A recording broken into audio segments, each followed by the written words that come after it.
तो कबीर साहब के साथ ना जाने करके कुछ अच्छी आत्माएं जिनको सार नाम प्राप्त हुआ था किसी कलयुग में, तो वो पार ना हुई, दूसरे संस्कारवश किसी लोक में चले गए।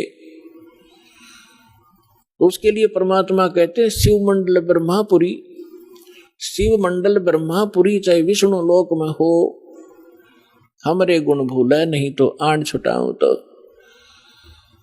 जैसे कोई भक्त इस ज्ञान से परिचित और किसी कारण से नाम खंडित हो जाने से उसकी मृत्यु हो जाती है, तो वो कहाँ जाता है?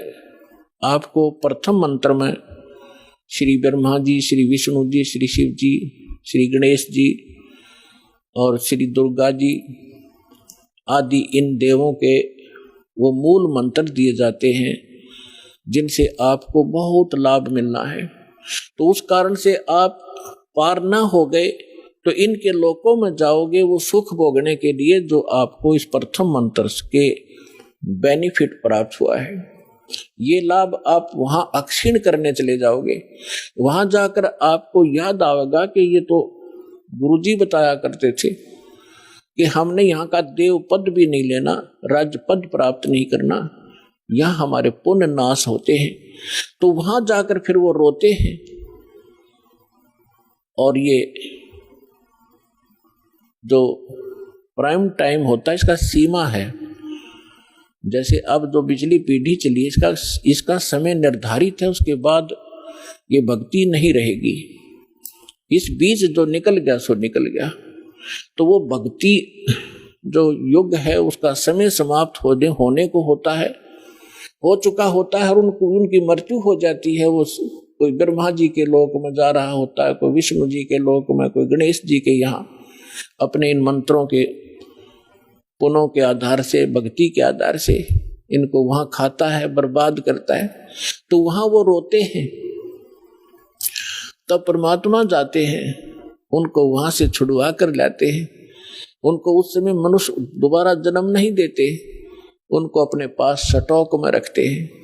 उनके ऊपर इतना रहम हो जाता है कि अब उनका जन्म आपके घरों में होगा, आपके बेटा बेटी, आपके पोता पोती के रूप में सबके घर वो पुण्यात्माएं आएंगी। उनके संस्कार इतने गजब के होंगे, इतने अच्छे होंगे कि उनको किसी प्रकार का कोई कष्ट नहीं होगा उनके जीवन में।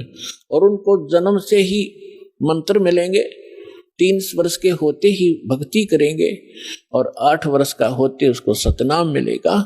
और फिर 12 वर्ष के बाद, 13 वर्ष के बाद अंतर ही उसको सतनाम सारनाम प्राप्त होगा। अब के वो मोक्ष प्राप्त कर जाएंगे। आप भी करोगे क्योंकि ये भक्ति युग प्रारंभ हुआ है। और या तो इसी जन्म में पार हो जाओगे, देखो कोशिश करना कि इसी जन्म में पार हो, फिर तो फिर ही होता है। नेक्स्ट लाइफ का, नेक्स्ट जीवन की सपने में भी इच्छा मत रखना। फिर भी किसी कारण से पैर फिसल जाता है तो वो फिर तुरंत ही मनुष्य जीवन प्राप्त करके तुरंत ही भक्ति पर लग जाता है। अपने आत्माओं देखो, आप भक्ति और इस अध्यात्म मार्ग से परिचित नहीं है।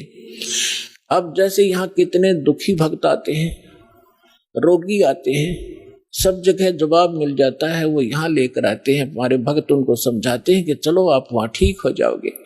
तो वो केवल ठीक होने के उद्देश्य से जो आते हैं और वो ये सोचते रहते हैं कि हम ठीक हो जाएं, बस इतना ही हमें चाहिए, तो उनको परमात्मा राहत शीघ्र नहीं देगा। आप ये उद्देश्य लेकर आओ, इस ज्ञान को समझाओ। जिसको भी आप लाते हो अच्छी बात है, ज्ञान समझाओ और ज्ञान समझा कर फिर उनको नाम दिलाओ। फिर परमात्मा तुरंत हाथ पकड़ लेता है। और यदि ऐसे ले आते हैं और वो इस उद्देश्य से आते हैं, बुरी बात नहीं है, अच्छा है। यदि वो व्यक्ति नाम, क्योंकि नाम तो हम देंगे ही देंगे, समाधान तो बाद होगा, जो पहले मंत्र दे देंगे। अब नाम जिसने मिल गया और अंतिम सांस गिने, मरना तो उसने था ही, इस मंत्र को एक बार पूरा बोल दे, सुन ले, वहां पर ना बोल सके और मृत्यु हो जा तो भी उसको मनुष्य जीवन मिलेगा। उसमें बीज भक्ति का बूगा।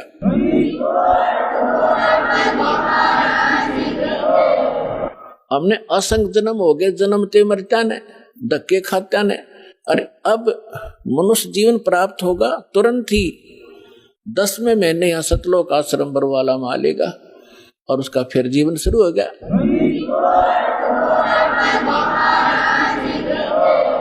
ये शरीर तो ऐसा है, आप सदग्रंथों से अपरिचित हैं, अध्यात्म मार्ग से अपरिचित हैं।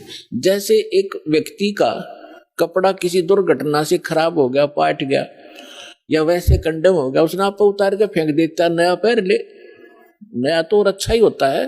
तो ऐसे ये पुराना चोला किसी कारण से डिफेक्टिव हो गया, अगर आप भक्ति ढंग से करोगे तो इसको ठीक कर देगा परमात्मा, क्योंकि यह माटी उसी ने चला रखी है, उसी ने मिट्टी से इसको कितनी अच्छा बना रखा है, उसके हाथ में है। या लाखों लोग ठीक हो गए, कैंसर कतीनों टपकते आवत है खून उनके, और 10वें दिन उनके घाव भर गए, जिसने सच्ची दिल से परमात्मा को चाहा और भक्ति करी। तो दास का कोई उद्देश्य आपको बहकाना नहीं, लेकिन सच्चा ज्ञान बताना।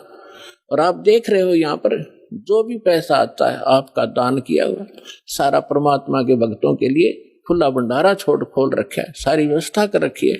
केवल परमार्थ के लिए परमात्मा ने दास को भेजा है। आप भगवान के बच्चे हो, दास भगवान का नौकर है, और नौकर को हमें हमेशा डर बना रहता है कि भगवान के बच्चों को, मालिक के बच्चों को ऐसी दाना हो जा जिससे मालिक रुष्ट हो जाए, उसकी नौकरी को खतरा ना हो जाए। तो दास इस उद्देश्य से आपकी सेवा कर रहा है। आप सच्चे दिल से जब भक्ति करोगे आपका मोक्ष होगा।